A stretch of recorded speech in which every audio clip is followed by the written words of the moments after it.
Hey, authors, if you are not selling ebooks and audio at your in-person shows, you are missing out. And I'm not talking just a little slip of paper or a QR code. And people do that, and that's fine. But if you really want to sell a lot, you will want cards like this. And I'll give you a tip later on how to get people to buy more than what you think they're going to buy. So I'll give that to you in just a bit. And I'm going to walk you through it. So stick around.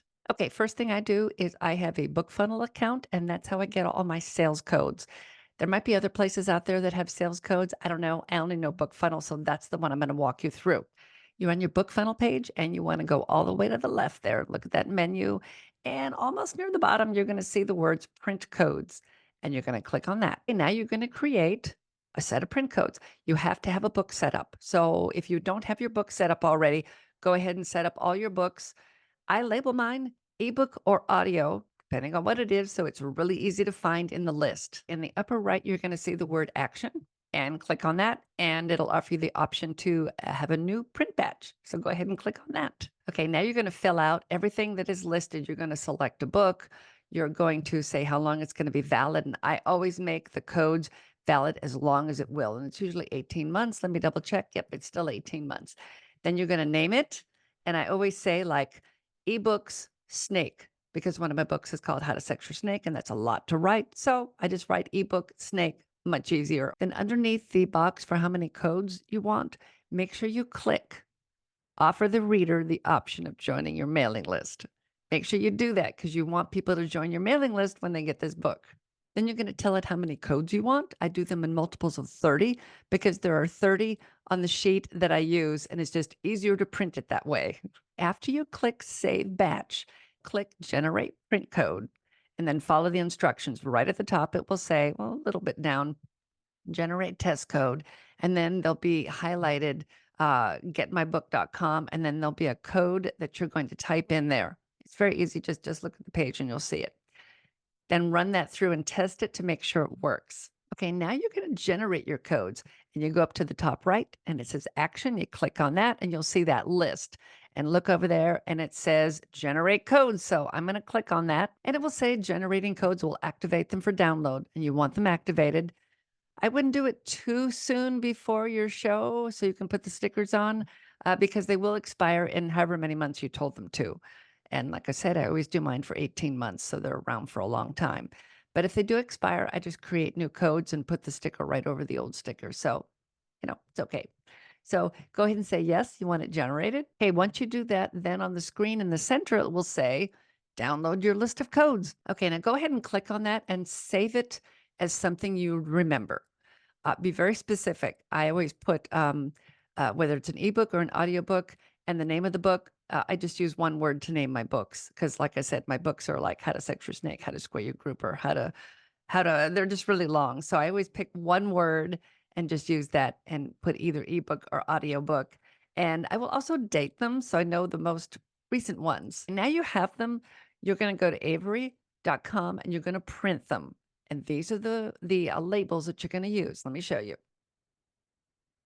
Create an account on Avery.com if you don't have one, and go ahead and log in. And then you're going to go to projects. So you're going to create a new project, and you're going to type in the label number that you have, which is, I always have to look, 18160. And then you're going to click, it's the first square you see because you want them to be horizontal and not vertical. Now you're going to put all the labels onto the page by importing the whole sheet. So you're going to go to the very left of the page and it says import data, and you're going to click on that. Once you import them, just follow the instructions. It'll have you drag a sample over into the blank field. Then you're going to click next, then you're going to click finish, and it'll populate all of the labels for you. Okay, now that you have the codes, you want to add in the address that they need to go to redeem the code, and you want to write down what book it is for you to keep track.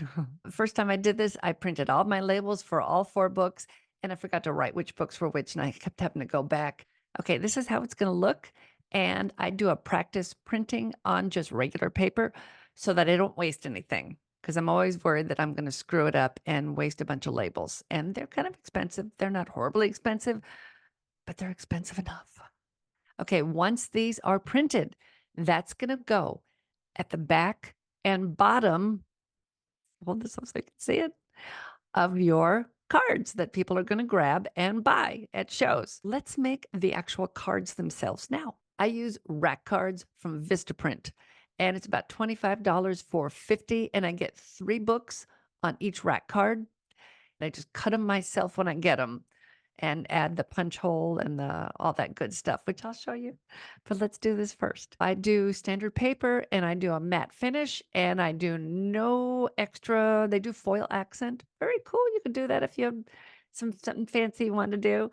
I do square corners because I don't want to do rounded. And then I do 50. So here it says $25.99, and sometimes they're on sale. This is the specs that you want to do if you're going to make it yourself in like Photoshop or any computer program. Okay, once you make them, make sure that they are vertical, not horizontal, or you'll have a hard time getting them to fit correctly into the little space that Vistaprint is going to ask you to put them in. Okay, once you have these, you're going to get them in the mail. There are going to be 3 in a row. Then you're going to cut them. And I used to put a black border on them, and then it was a pain in the neck, and I just have them go evenly, and I just cut them as best I can. For my design, I put the book cover in front, and then I have a little white space at the very top where I put if it's an ebook or an audio, and I put the price. Because when I first started doing these, I did not have anything at the top, and people thought they were free, and they would just take them. So, no. So as soon as I put the price and what it was at the top, then people realized what they were. So cover on the front, and then on the back, hang on the back, I put a short description. You could put a QR code too that would lead them to your website. You know, why not? You got some extra space there. But make sure you leave room for the sticker that's going to have the code for them to redeem to get the book. Before I put the stickers on, though, I get the hang tags. You see that hang tag there? So it's going to hang from that little tag. And I put those on first, and then I put the sticker on over it, so it helps to hold the hang tag in place. Make sure you order these with plenty of time before your show. You do not want to be scrambling at the last minute because you have to cut them, and you still have to put the stickers on and the hang tags. We got that part done. Now I'm going to show you what the boards look like. I just use a plastic pegboard and plastic hooks. Do not get the metal ones, especially if you are traveling by airplane. Those suckers are super heavy. These are very lightweight and they hold a lot. And I tested them and they do not break. I'm not going to guarantee that, but they probably aren't going to break. So very easy to do. And I like these ones that have a line at the very top. And then I take a 5x8 card and I write like a catchphrase or what type of book it is. And I stick that in the very top. And then with the table and then people walking, it ends up being at eye level almost. There's the hook in there. And then you take the cards and you just slide them on and just space them out so that people can see them and easily take the card off when they are ready to buy. Okay, now here's my tip for selling even more of these ebooks and audiobooks. And this is not my tip. This is from Damon Courtney over at BookFunnel. He told me this at a show in Chicago a lot of years ago. And thank you so much, Damon, because I sell a lot when I do this. So as you're talking about your books, you take them off the rack and you hand them the card.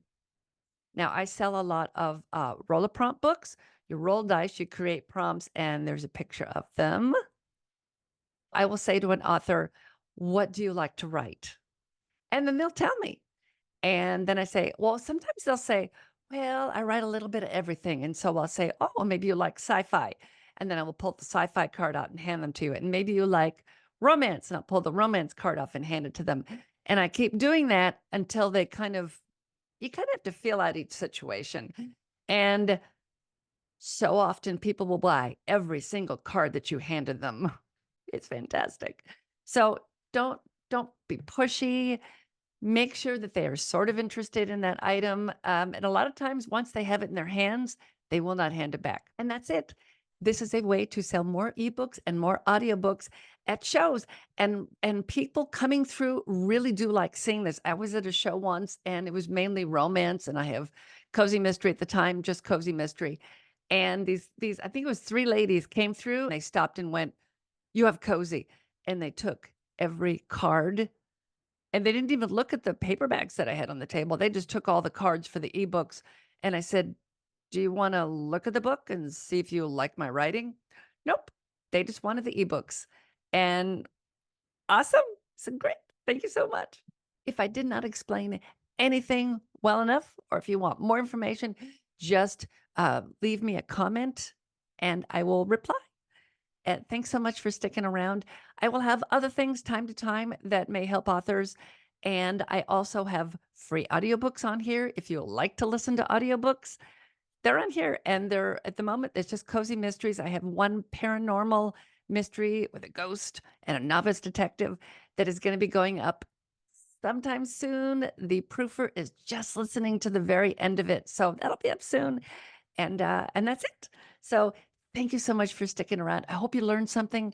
Let me know if you do ebooks and audiobooks at book shows and how you do. And if you can subscribe, great. Thank you. And I'll see you later.